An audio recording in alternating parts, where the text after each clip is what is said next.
अस्सलामुअलैकुम दोस्तों, आज मैं आपके लिए एक बहुत ही मज़ेदार सी चटनी बनाने की रेसिपी लेकर आई हूँ, जिसे सिर्फ एक बार बना लें और पूरा साल बग़ैर फ्रिज के आप इसे स्टोर कर सकते हैं। मज़े ले ले के आप इसे एंजॉय कर सकते हैं जब दिल चाहे। तो ये खाने की भूख में इजाफ़ा कर देती है, दस्तरख़्वान को चार चाँद लगा देती है। कोई इतनी मज़े की लाजवाब चटनी की रेसिपी है ये। और मेरे ख़्याल से शायद आपने आज से पहले कभी इतनी मज़े की चटनी नहीं खाई होगी, ना इस तरह की कोई रेसिपी आज से पहले देखी होगी। बिल्कुल अलग न्यू स्टाइल ये रेसिपी है आज की। इसके लिए मैंने 250 ग्राम यानी कि 1 पाव मैंने हरी मिर्चें ली हैं। मिर्चें आप देख सकते हैं मैंने मोटी वाली मिर्चें ली हैं, क्योंकि ये ज़्यादा तीखी नहीं होती हैं। आप चाहें तो पतली वाली मिर्चें भी ले सकते हैं। 1 पाव हरी मिर्चें लेनी है। लहसुन मैंने लिया है, तकरीबन 25 से 30 जवे लहसुन के थे।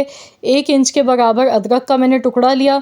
और हरी मिर्चों को सबसे पहले वॉश करने के बाद मैंने सुखा लिया था, पानी नहीं लगा हुआ होना चाहिए हरी मिर्चों पर।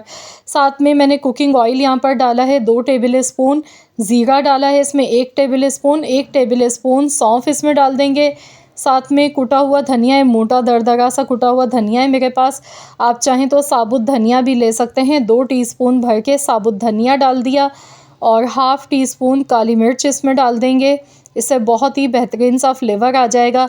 अब इन सारी चीज़ों को हमने दरदरा सा पीस लेना है। ये देखिए मैंने बग़ैर पानी के पीसा है, ऑयल डालकर पीसा है, ताकि मिर्चें, लहसुन, अदरक और जो मसाले डाले थे ये अच्छी तरह से पिस जाएँ। तो कोई इनका पेस्ट नहीं आपने बनाना है। अब आपने लेना है सरसों का तेल। यहाँ पर मैंने 3/4 कप सरसों का तेल लिया है, जिसमें से कि मैंने अभी आधा कप इसमें डाल दिया है। राई दाना इसमें आधा चम्मच डाला है। कलौंजी इसमें डालेंगे 1/4 चम्मच। हल्का सा क्रैकल होने देंगे। इसके साथ ही थोड़े से कड़ी पत्ता डाल देंगे। कड़ी पत्ता से बहुत ही अच्छी सी खुशबू आती है।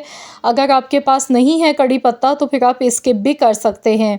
ऑयल जब अच्छी तरह से गर्म हो जाएगा तो गैस का फ्लेम बंद कर देंगे। और गैस का फ्लेम बंद करने के बाद हमने ये पीस कर रखी थी हरी मिर्चें और लहसुन, अदरक, तो ये पूरा हमने इसमें बैटर शामिल कर दिया। गैस का फ्लेम ऑन कर दिया है और अब हमने इसे हल्की हल्की आंच पर पकाना है। हल्की हल्की आंच पर इसे पकाएंगे। इससे बहुत ही बेहतरीन सी तली हुई ये चटनी हमारी बनके तैयार होगी। इससे ये होगा कि चटनी हमारी ख़राब भी नहीं होगी, खुशबू बहुत बेहतरीन सी आएगी। और दूसरा इसमें जो मॉइस्चर है ना वो सारे इसके ख़त्म हो जाएंगे। तो हमने इसे अच्छी तरह से ड्राई करते हुए पकाना है। टोटल जो इस चटनी को बनाने में टाइम लगता है वो मेरे ख़्याल से शायद 10 से 12 मिनट मुश्किल से लगते हैं इसे पकाने में, बहुत जल्दी ही पक जाती है। इसके साथ ही मैं इसमें डालूँगी नमक। नमक आपने जितना आप खाते हैं उससे थोड़ा सा ज़्यादा ही नमक डालना है। आधा चम्मच हल्दी पाउडर का डाल देंगे, आधा चम्मच आपने इसमें कश्मीरी लाल मिर्च का पाउडर डालना है। तो यहाँ मैंने छोटे चम्मच का इस्तेमाल किया है। और अब इसे अच्छी तरह से मिक्स कर लेंगे। कश्मीरी लाल मिर्च अगर आपके पास है तो डालें, नहीं तो स्किप कर दें। इससे कलर दिखने में चटनी का बड़ा ही खूबसूरत सा लगता है। तो यहाँ देखिए चटनी को पकाते हुए 6 से 7 मिनट हो गए हैं। ये देखें बड़ी ही बेहतरीन सी इसकी खुशबू आने लगी है। अब इसे चटपटा फ्लेवर देने के लिए मैं इसमें नींबू डाल गई हूँ। आप चाहें तो इसमें सिरका भी डाल सकते हैं। आपने यहाँ पर आधा कप सिरका इसमें ऐड कर देना है, अगर आप इसे लॉन्ग टाइम के लिए सेव करना चाहते हैं। तो मैं यहाँ बना रही हूँ थोड़ी मिकदार में चटनी, तो ये मुश्किल से 1 महीना ही चलेगी मेरे पास, तो इसीलिए मैंने इसमें लेमन जूस डाल दिया है। और नींबू की खुशबू तो वैसे भी आपको पता है कितनी मज़े की लगती है, हरी मिर्चों के साथ तो बहुत ही मज़े की खुशबू लगती है नींबू की। अब इसमें थोड़ी सी बिल्कुल आपने चीनी डालनी है, आधा चम्मच के बराबर। ये बिल्कुल ऑप्शनल है, चीनी डाल दें या थोड़ा सा आप इसमें गुड़ आप इसमें डाल सकते हैं। इससे ये होगा कि इस चटनी का जो जायका है ना वो बड़ा ही चटपटा सा हो जाएगा, बहुत ही मज़े का आपको लगेगा। लेकिन ये बिल्कुल ऑप्शनल है, अगर आप चाहें तो बग़ैर चीनी के भी इसे बना सकते हैं। तो बस इसे अच्छी तरह से मिक्स कर लिया है मैंने। और चटनी भी आप देख सकते हैं, इसे जलाना नहीं है हमने, ना बहुत ही ज़्यादा ड्राई करना है कि ये एकदम कड़क हो जाए। ये देखें इस तरह की होनी चाहिए। तो ये बिल्कुल रेडी हो चुकी है बनके। इसमें हमने सारे मसाले ऐड कर दिए हैं, अच्छी तरह से इसे पका लिया है। ऑयल भी देखिए इसमें नज़र आ रहा है। तो यहाँ पर मैंने ऑयल का इस्तेमाल थोड़ा कम ही किया है।